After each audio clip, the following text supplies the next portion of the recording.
Kalau dulu kan kita naik sepeda. Iya, mungkin naik sepeda ke tol ya. Ah, ah. Jadi nggak perlu tol kita, bawa sepeda aja babe.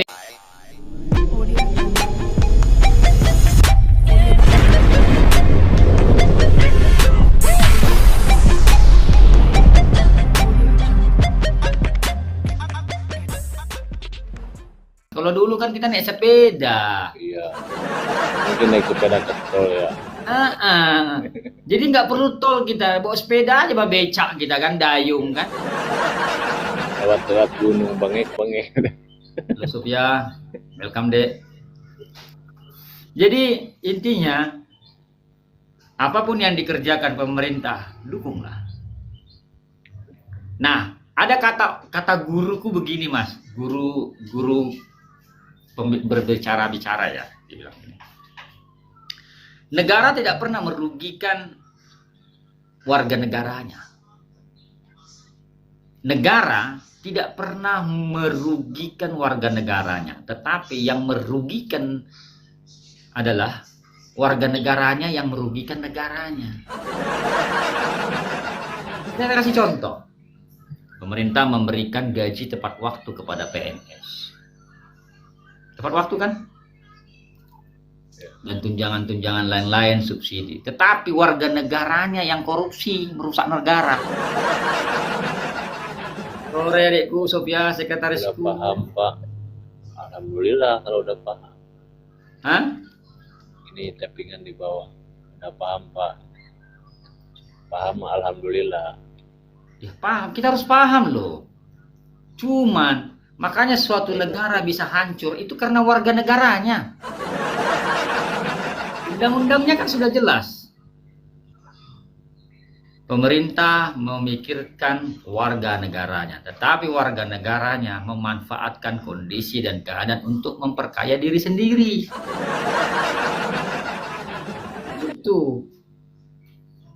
Itu kata guru ngobrol-ngobrol saya, cerita-cerita di warung kopi gitu kan. Jadi kan pola-pola pikir begini kan jarang ditemui. Kata-kata yang dibilang tadi, negara tidak pernah merugikan warga negaranya, tetapi warga negaranya yang merugikan negaranya. Jadi ke politik nih ya, bukan bro, merembes sikit-sikit lah. Rinci Sofia, nggak suka kita politik, nggak suka. Kita menceritakan tadi kan jalan tol, efektif nggak, ada nggak manfaatnya. Kalau saya ini lagi cerita dulu tentang mamanya. Ini dengerin cerita abang dulu. Nah, ada manfaatnya kan gitu. Ada keindahan kita sekretarisku. Nah, kayak kota saya ini mas, ini kan kota kecil ini Bengkulu. Ini kan kota kecil toh. Dulu jalan di sini mas, nggak ada yang beres. Dulu ya, 3 tahun lalu lah, berlubang kota, daerah semua berlubang. Pergi ke kabupaten mana, berlubang. Berlubang. Jadi suatu ketika datanglah Mr. Joe ke sini. Ya, tahu Mr. Joe kan maksud saya? Datanglah Mr. Joe ke sini jalan-jalan. Begitu dia pulang, bereskan semua jalan di sini. Ada dia bawa buah tangan gitu loh untuk kota kami ini. Setelah dia pulang toh, beres semua jalan, disuruh dibangun. Saya bukan fanatik sama Mr. Joe, enggak. Saya enggak fanatik sama dia. Saya golput kalau milih presiden, golput. Tapi setelah dia pulang, wah enak jalan mas, pakai mobil atau pakai motor jalan, meluncur aja kita. Biasanya tiap 3 menit ngerem, cit, pelan. jalan lagi, ngerem lagi, ngambil jalan yang bagus lagi. Aduh, ampun. Apalagi kalau musim hujan, Mas, nggak nampak lubang itu, masuk, buk katanya. Air semua. Banyak orang patah kaki sama patah tangan loh akibat kecelakaan.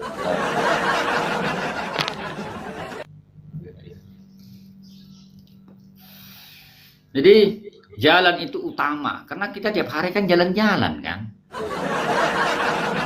Nggak mungkin tiap hari dalam rumah aja bertelur kan, nggak mungkin kan, Mas? Iya. Pasti kan keluar kan. Siap. Ya betul. Itu. Cuman kan banyak orang, pemborosan lah, gini lah. Enggak, saya bukan pemerintah, enggak. Ada juga orang yang jantungan masuk ke lubang, kan banyak itu.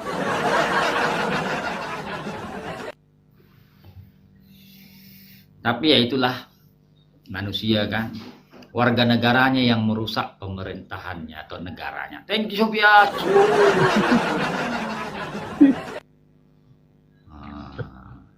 Itu, Mas. Kalau Jawa Barat kan udah maju ya. Tapi ini yang belum. contoh warga negara yang baik ini. Ini contoh. Sofia ini contoh warga negara yang baik di Malaysia. Kenapa? Dia ngasih gift ke Indonesia. Itu warga negara yang baik. Itu perlu dicontoh itu. Ya, jangan kayak warga negara kita nggak mau ngasih gift sama warga negaranya. Sampai layar pun sulit, kan begitu. Itu perlu kita contoh orang luar negeri nih.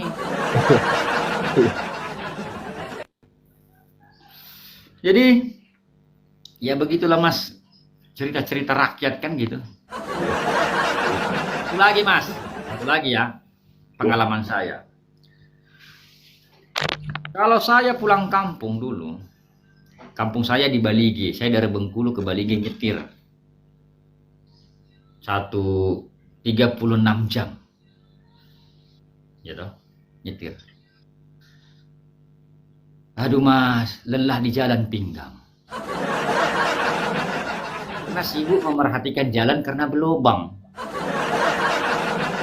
Kalau sekarang 2 tahun ini saya pulang, saya bisa menempuh 30 jam loh.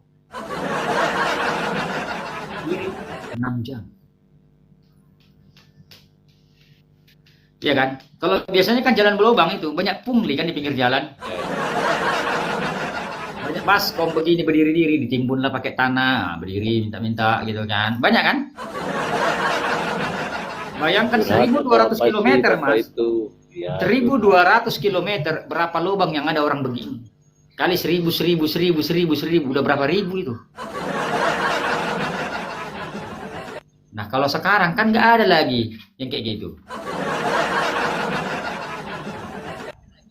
Iya toh? Jadi tetap harus berpikir positif dengan pemerintah. Iya, curhat. Iya, Mas, ini curhat, bukan aku.